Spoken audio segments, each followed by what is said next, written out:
Online gaming पर आज लोकसभा में बिल पेश होने वाला है और आइए हमारे साथ देश की दिग्गज ऑनलाइन गेमिंग कंपनी नज़ारा टेक्नोलॉजी के मैनेजिंग डायरेक्टर नीतीश मित्र सेन साहब कार्यक्रम में शामिल हो रहे हैं और वो इस वक्त जर्मनी में है। जर्मनी से हमारे साथ जुड़ रहे हैं नीतीश जी। मैं मेरे हिसाब से गुड मॉर्निंग कह लेता हूँ। आप एडजस्ट कर लीजिएगा, शायद मिडनाइट होगी। सबसे पहले तो आपको धन्यवाद, इतनी देर रात आप समय दे रहे हैं हमें और बात करने के लिए आप जुड़े हैं। Thank you so much sir.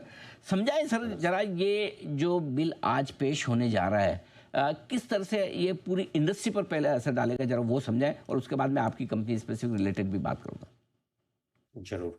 देखिए, जो भी हमें जानकारी है मीडिया रिपोर्ट्स के द्वारा है, बिकॉज ऑफिशियली अभी तक बिल प्रेजेंट नहीं हुआ है, तो एक्चुअल बिल का कंटेंट क्या है वो हमें पता नहीं है। पर एक इंडियन गेमिंग इंडस्ट्री का रेगुलेशन आना काफ़ी टाइम से चर्चा रही है इसमें। और जैसे इंडस्ट्री बड़ी होते जा रही है और जो इंडस्ट्री के पोटेंशियल है उसमें क्लैरिटी रेगुलेशन इंडस्ट्री के लिए हमेशा अच्छा रहता है। और मेरी एक्सपेक्टेशन है कि ये बिल सही तरीके से इंडियन कंपनीज को सपोर्ट करेगा और ये जो इंडस्ट्री है हमारी गेमिंग इंडस्ट्री उसको आगे काफ़ी बूस्ट करेगा। बिल्कुल ठीक बात है। अब इसमें जो एक बड़ी चीज़ है, सरकार का इरादा दो चीज़ों को लेकर है। एक, जो युवाओं में लत लग रही पैसे वाली गेम, बैटिंग वाली ऐप्स जो हैं उनको कंट्रोल करना, और दूसरा है कि बैटिंग ऐप्स के जरिए शायद उन्हें लगता है कि पैसे का मिसयूज़ हो रहा है, या तो मनी लॉन्ड्रिंग हो रही है या टेरर फंडिंग वगैरह में जा रहा है, कर रहा है। तो ये दो पर्पज़ है। कैसे देखते हैं आप इसको? क्या वाकई में जो अनऑथोराइज बैटिंग ऐप्स है उस पर लगाम लगेगी? देखिए, जो काफ़ी विदेशी ऐप्स इंडिया में ऑपरेट करते हैं, जो अनऑथराइज्ड रहते हैं और काफ़ी कंज्यूमर का एडवांटेज लेते हैं, एक्सप्लॉइट करते हैं। बहुत ही ज़रूरी है कि ऐसे ऐप्स को रिस्ट्रिक्शन करा जाए, स्ट्रांगली बैन करा जाए, रेगुलेट करा जाए।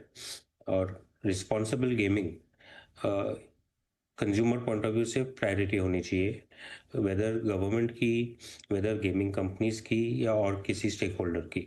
आई थिंक वो सबसे मोस्ट इम्पॉर्टेंट प्रायोरिटी है। अब ये बताएं कि नज़ारा टेक के लिए इसका क्या मतलब है? डायरेक्टली तो जहाँ तक मुझे पता है आपकी कोई भी कंपनी ऑनलाइन नहीं, लेकिन पोकरबाजी, क्या आपके रेवेन्यू और प्रॉफिट में पोकरबाजी में जो आपका इन्वेस्टमेंट है, क्या वो शामिल होता है या फ़र्क नहीं पड़ता?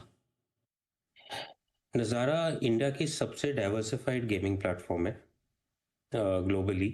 और इम्पॉर्टेंट टू अंडरस्टैंड कि हमारा लगभग 80% रेवेन्यू विदेश से आता है। हमारे जो Q1 के रिजल्ट्स थे उसमें जो हमने approximately 100% year on year revenue growth दिखाया था, 90% एबिटा ग्रोथ दिखाया था, ओवर 100% पैट ग्रोथ दिखाया था। उसमें रियल मनी गेमिंग का ज़ीरो कंट्रीब्यूशन था। हमारी एक एसोसिएट कंपनी है जहां हमने इन्वेस्ट करा हुआ है और 46% स्टेक रखते हैं पोकरबाजी। वो रियल मनी गेमिंग में ऑपरेट करती है, skill based real money gaming में। हुँ, ओके। पर तो उसका उसका रेवेन्यू या एबिटा हमारे फाइनेंशियल्स में नहीं जुड़ता है, बिकॉज वो एक एसोसिएट कंपनी है और हमारी मेजॉरिटी नहीं है उस कंपनी में। ओके, तो इफ़ेक्टिवली उसका प्रॉफिट और उसका रेवेन्यू दोनों आपके नज़ारा टेक्नोलॉजी के फाइनेंशियल्स में अभी बिल्कुल भी आते नहीं। हाँ जी। हमारे जो फाइनेंशियल परफॉर्मेंस है, जो फाइनेंशियल नंबर्स है, उसमें इस बिल में कुछ भी रेगुलेशन आए उससे रियल मनी गेमिंग रिलेटेड उससे हमारे फाइनेंशियल्स में कुछ इम्पैक्ट नहीं रहने वाला है। चलिए, बहुत बढ़िया, ये क्लैरिफिकेशन बहुत ज़रूरी था। रेवेन्यू और एबिटा लेवल पे। जी, जी। अच्छा, एक चीज़ और, अब एक बात और भी चली, जीएसटी रिफ़ॉर्म्स आ रहे हैं, दरें घट रही हैं, लेकिन ये माना जा रहा है कि गेमिंग बिज़नेस को 40% के जीएसटी के दायरे में लाए जाएँगे, उसको हायर स्लैब पे ले जाएँगे। अगर ऐसा होता है, तो ज़रा समझाएँ कि क्या आपकी कंपनी पर असर पड़ेगा? पड़ेगा तो कितना? देखिए, ये जो 40% जीएसटी की जो चर्चा है वो भी काफ़ी online real money gaming related है। और बिकॉज़ हमारी कंपनी के फाइनेंशियल्स में रियल मनी गेमिंग का कुछ कंट्रीब्यूशन नहीं है, उससे हमारा कुछ इम्पैक्ट नहीं होता है। दूसरी बात, जैसे मैंने पहले बताई, 80% रेवेन्यू हमारा विदेश से आता है, उस पे भी ये लागू नहीं होता है। तो नज़ारा काफ़ी प्रोटेक्टेड है, काफ़ी वेल डाइवर्सिफाइड है, खुद से प्रॉफिटेबल कंपनी है। और इस चेंजिंग रेगुलेशन से हमें इम्पैक्ट नहीं होना चाहिए। क्या ये हो सकता है कि अगर अनऑथराइज बेटिंग एप्स इन पर लगाम लगे, ये बंद हो, तो क्या फिर लोग प्रॉपर तरीके से जो बिना पैसे के गेमिंग सॉल्यूशन है जैसे आपकी कंपनी रहती है, क्या उस तरफ बिजनेस बढ़ने का स्कोप बन सकता है?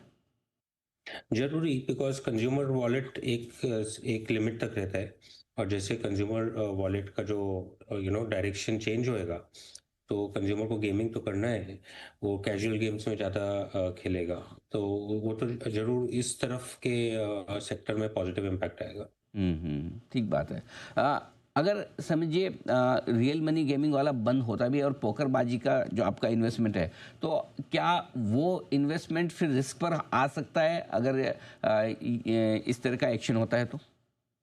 हाँ जी, अगर अगेन बिल पे क्या आता है और कैसे इम्प्लीमेंट होता है एक बार हम समझेंगे। बट वो इन्वेस्टमेंट ज़रूर, अगर रियल मनी गेमिंग जैसे मीडिया रिपोर्ट्स बोल रही है बैन हो सकती है, डिसअलाउ हो सकती है, तो फिर ज़रूरी वो इन्वेस्टमेंट रिस्क पे आ सकता है। पर नज़ारा की बैलेंस शीट काफ़ी मज़बूत है, और ये अगर हमारा इम्पैक्ट होता भी है, तो उससे कंपनी की स्टेबिलिटी, प्रोग्रेस या फाइनेंशियल परफॉर्मेंस में आगे जाते हुए कुछ इम्पैक्ट नहीं आएगा। ठीक बात है। नितेश जी, बहुत-बहुत धन्यवाद, आपका समय दिया और आपने विस्तार से पूरा समझाया, बताया भी, और आज आप जर्मनी से हमारे साथ जुड़ पाए इस पूरे बड़े मुद्दे पर। Thank you so much sir, बहुत-बहुत शुक्रिया। तो नज़ारा टेक्नोलॉजी का साफ कहना है कि रेवेन्यू और प्रॉफिट के लेवल पर, एबिटा के लेवल पर कोई असर नहीं पड़ेगा कंपनी पे, क्योंकि कंपनी का जो पोकरबाजी में इन्वेस्टमेंट है वो एसोसिएट कंपनी है, सब्सिडी नहीं, तो कंसोलिडेटेड बेसिस पे वो ऑलरेडी रेवेन्यू और प्रॉफिट लेते ही नहीं है उसका। दूसरा ये है कि 80% बिजनेस उनका विदेशी प्लेटफॉर्म से आ रहा है, विदेशी बिजनेस से आ रहा है, जिस पर कोई ये लागू नहीं होता है। हाँ, अगर कुछ ऐसा हुआ, बैन हुआ, तो पोकरबाजी का जो इन्वेस्टमेंट है उस पर रिस्क हो सकती है, वो उन्होंने साफ तौर पर बताया। तो ये है नज़ारा टेक्नोलॉजी का टॉप मैनेजमेंट आपके लिए। आइए बढ़ते हैं आगे।